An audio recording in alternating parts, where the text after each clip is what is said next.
各位观众朋友们，大家好，欢迎收看本期迷彩虎军情，我是你们的忠实战友迷彩虎。近些年来，解放军航空兵的装备升级得到了质的提升，出现了像歼20这样概念前卫、性能也达到世界一流水准的武器，这绝对是一个非常值得肯定的成就。而成就这一切的原因，除了和经济以及技术发展有关，更深层的原因其实在于观念转变。很简单的道理，在此之前，相当长一段时间里，我国航空制造业充其量只能算作是能造飞机以及能按照当下需求设计飞机，但是却比较缺乏正向设计和概念设计的能力。实际上说白了，就是杨伟总师当年提出的从避让王国进入到了自由王国。而杨伟本人的恩师歼十的总设计师宋文聪，其实早在当年推销歼十的时候就已经提出这个观点。宋文聪认为，现代战争已经发生了本质性变化。他详细的通过现代战舰的雷达、导弹以及飞机的角速度、过载、转弯半径等具体方面，来对整个现代空战进行了一番说明。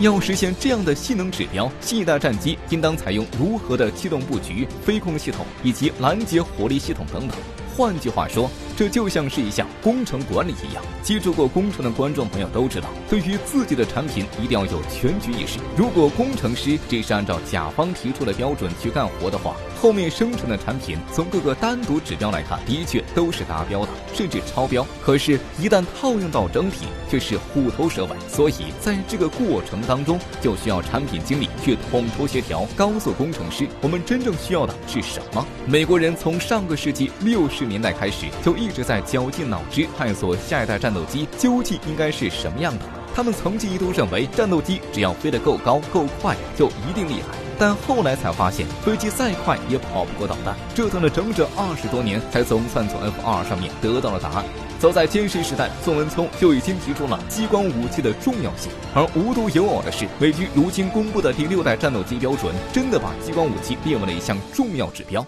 可不要小看这项技术，它不仅能够以光速击毁战机，还可以光速拦截来犯导弹，从而直接让飞机不再需要追求低速机动性以及失速机动能力。那么，聪明的观众朋友们，你们认为未来的战机应该具有怎样的性能，又该如何设计呢？欢迎各位在留言区发表看法，虎哥十分期待和大家一起交流观点。如果觉得我们的节目还不错，请点击我的头像免费订阅迷彩虎军事头条号。